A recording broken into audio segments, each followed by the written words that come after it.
Hi guys, welcome to Chris Ryan Golf. You've joined me at the Belfry again today. We're on the driving range at the PGA National Golf Academy, and the video today is going to be discussing whether we can learn much from the tour pros that we see on TV week in, week out.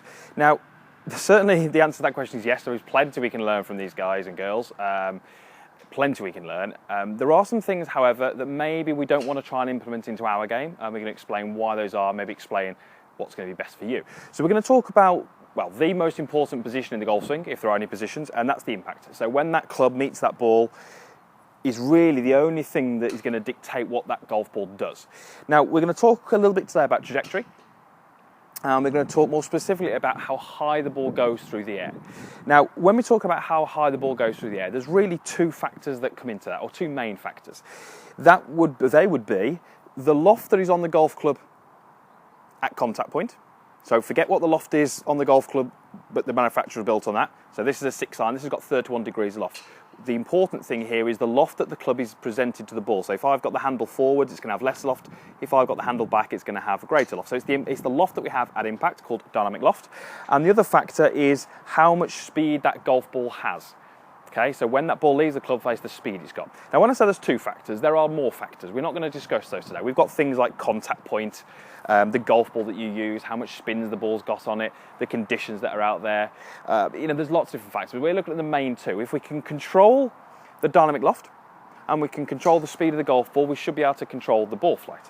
So how's this going to relate to us? Well, what we're looking at, if we were to take, let's say, an average tour professional on the gents tour, with a 6 iron, they achieve, on average, a position at impact, such as this, which creates a launch angle, so that's the initial angle the ball takes off the golf club, of around about 14.5 degrees.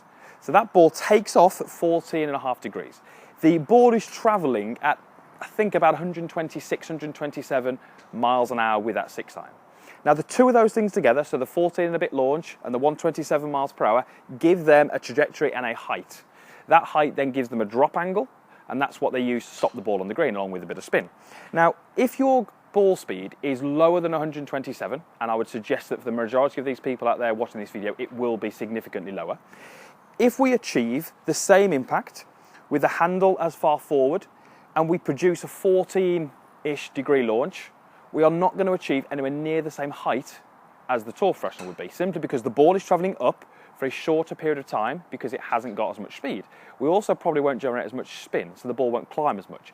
So if we have a slower swing speed, therefore have a slower ball speed off the club face, but we achieve the same impact look, so i.e. the hands as far forward, the weight as far forward, and launch that ball at 14, the ball flight would be considerably lower. Therefore, the descent angle into the green would be considerably shallower, and we would find it very, very difficult to control that ball and get to certain flags if they're tucked behind the bunkers or behind slopes or whatever it may be. So we can't simply watch someone on TV like a Justin Rose or a Rory McIlroy or a Tiger Woods, look at their swing from face on, see what position they are at impact and say, right, I've got to get there because he's a tour player, that's where I need to be, I need to get my hands that far forward and strike the ball like they do. It won't happen. We need to find the best impact conditions for you as the golfer. Now, really, really sort of simple calculation is the lower the ball speed that you have, the higher the launch angle needs to be, because the two of them go together. So if I don't generate as much ball speed, I have to increase the launch angle. Now, to increase the launch angle, we basically have to control where the hands are at impact. So if, let's say, for example, and I'm going to use it, don't know if this is correct, it's just an example, if we get Rory McIlroy, who is at impact here, with the hands this far forward, launching at a certain amount with a certain amount of ball speed. If the club head speed is lower, therefore the ball speed is lower, we would probably need to have an impact where the hands are a little bit more back, because that's going to create a little bit more loft on the golf club. That's going to cause the launch angle to go higher, which coincides with the lower ball speed. We get that height that we require. So every single golfer is going to really require a different set of impact conditions, and that's really important. So it's starting to look at what the guys and the girls do on TV and say, well, actually, that's not really going to work for me. There's certain things we can learn from them. Fantastic, yes, there definitely is, but certain things we can't. So when we see the guys and the girls on tour hitting 3-4 irons with divots, Again, we're probably not going to do that for the average handicap golfer, because to hit a ball and take a divot, we need the hands to be a certain amount forward. If we're not going to achieve that position, if the hands are going to be more in line, we're not going to get the same interaction with the turf. So every single golfer out there is going to have a different set of impact conditions, which is going to be right for them, but it's going to be different for every golfer. And that's really important to understand. So lots of golfers will say to me, I don't take divots with my irons. I watch the TV and I see big divots being taken. I don't take divots. Absolutely fine. We can get you into a position where you'll take a divot, not a problem. But the ball flight will be so low, it will be uncontrollable. So the best impact conditions for that person may well be that they don't take a divot. We still want them to try and make contact with the ground after the ball, because the hands are forward, but it's not going to be steep enough to try and generate this divot. Now, what we don't want to sort of take from this is that we want to feel that the hands are back. Absolutely not. The majority of golfers have got the handle too far back at impact and don't have enough weight forward. Those golfers, we need to move them more towards a position that we would see on TV. It doesn't mean we have to move them all the way over there. We want to get closer to it for the majority of golfers, but we don't have to get to the positions or the looks that we see these guys and girls on TV. So it's understanding that we don't necessarily want this, but it's probably better to work towards that, because the majority of people are, as I say, more back this way. Okay, so let me hit a couple of shots. I'll do one from now, then I'll do one from face on, so you can see where my impact positions are. I tend to launch the ball actually quite low, about 13.5 degrees with a 6 iron.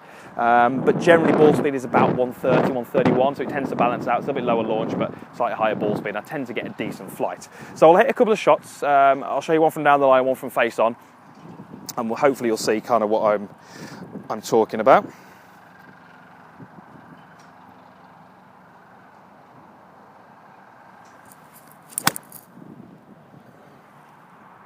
Okay, not bad. And I'll just hit another one for you so you can see.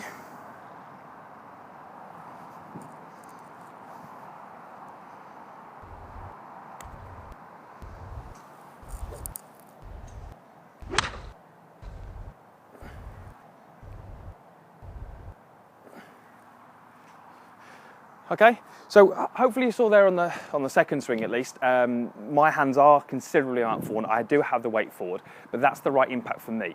We need to establish what's right for you. For the majority of golfers, if you have got a slower ball speed, which I would suggest that you will have, you don't need to be quite as extreme as what you'll see on the TV. So when you see these kind of the sort of super slow motion swings and you see where they are at impact, it's useful to know where they are, but it's more important to know where you need to be, and that's really the sort of message I'm trying to get across in this video.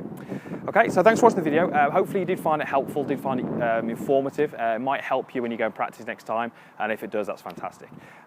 If you did like the video, then click the like button. If you want to go to comments, you can pop those in the boxes down below. I'll try and respond to as many as I can. And if you haven't done already, then please click the subscribe button as well. That's down below somewhere. That will get you first access to my videos. It's free to subscribe. The videos are free. Hopefully you can learn a little bit more about your golf swing, the golf game as a whole, and hopefully you're going to play some better golf when you get out on the golf course. So thanks again for watching, and we'll see you again next time.